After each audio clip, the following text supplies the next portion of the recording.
There's no feeling more intense than starting over. If you deleted your homework the day before it was due, as I have, or if you left your wallet at home and you have to go back after spending an hour in the commute. If you won some money at the casino and then put all your winnings on red but it came up black. If you got your best shirt dry cleaned before a wedding and then immediately dropped food on it. If you won an argument with a friend and then later discovered that they just returned to their original view. Starting over is harder than starting up. If you're not ready for that, like if you've already had a bad day, then what you're about to go through might be too much. Feel free to go away and come back. I'll be here. Alright, thanks for coming with me on this trip. I'll understand if you have to take a break at any point. Just find a safe place to stop and quit the game. And don't worry, I'll save your progress, always, even your mistakes. This game is a homage to a free game that came out in 2002, titled Sexy Hiking. The author of that game was Jazuo, a mysterious Czech designer who was known at the time as the father of B games. And B games are rough assemblages of found objects. Designers slap them together very quickly and freely, and they're often too rough and unfriendly to gain much of a following. They're built more for the joy of building them than as polished products.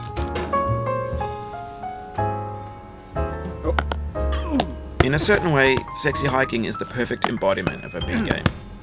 It's built almost entirely out of found and recycled parts, and it's one of the most unusual and unfriendly games of its time. In it, your task is simply to drag yourself up a mountain with a hammer. And that act of climbing, in the digital world or in real life, has certain essential properties that give the game its flavor.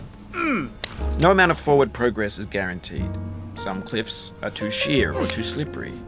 And the player is constantly, unremittingly in danger of falling and losing everything. Anyway, when you start Sexy Hiking, you're standing next to this dead tree that blocks the way to the entire rest of the game. It might take you an hour to get over that tree, and a lot of people never got past it. You prod and you poke at it, exploring the limits of your reach and your strength, trying to find a way up and over. And there's a sense of truth in that lack of compromise. Most obstacles in video game worlds are fake. You can be completely confident in your ability to get through them once you have the correct method or the correct equipment or spending enough time. In that sense, every pixelated obstacle in Sexy Hiking is real. The obstacles in Sexy Hiking are unyielding, and that makes the game uniquely frustrating. But I'm not sure Jazuo intended to make a frustrating game. The frustration is just essential to the act of climbing, and it's authentic to the process of building a game about climbing. A funny thing happened to me as I was building this mountain.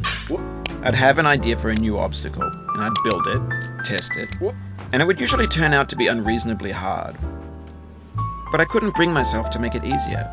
It already felt like my inability to get past the new obstacle was my fault as a player rather than as a builder.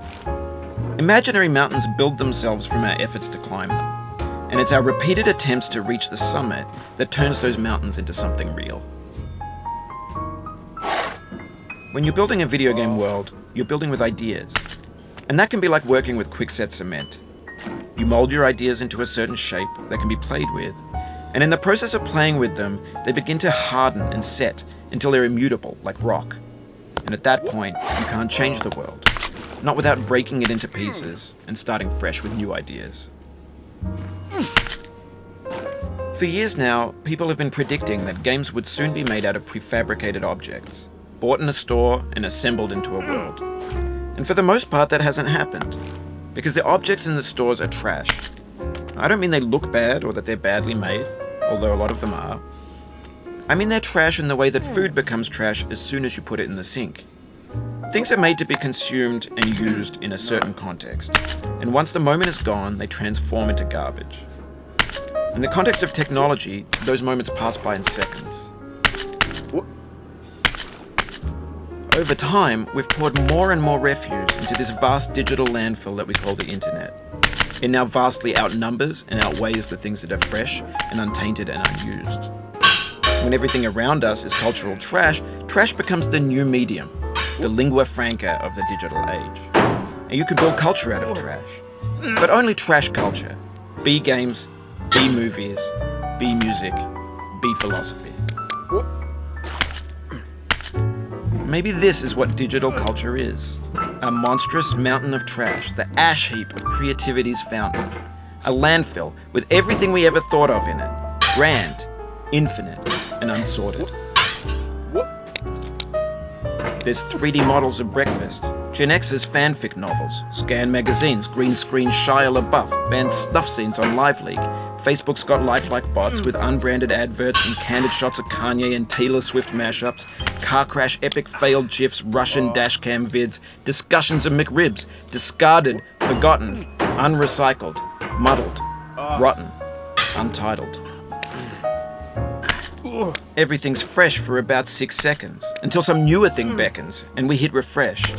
And there's years of persevering disappearing into the pile, out of style, out of sight.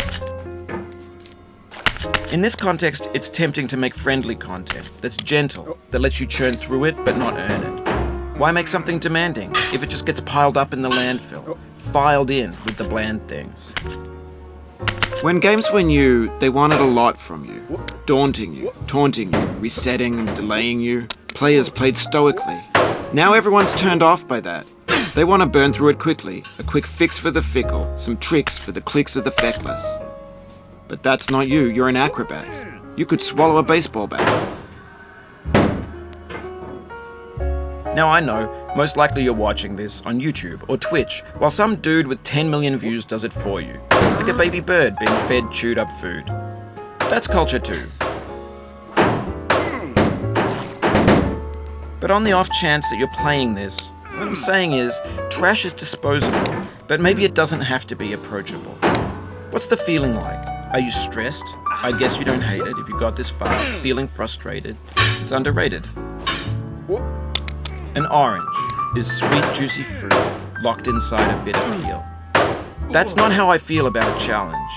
I only want the bitterness. It's coffee. It's grapefruit. It's licorice. It feels like we're closer now. Composer and climber, designer and user. You could have refused, but you didn't. There was something in you that was hidden, that chose to continue. No. It means a lot to me that you've come this far, endured this much. Every wisecrack, every insensitivity,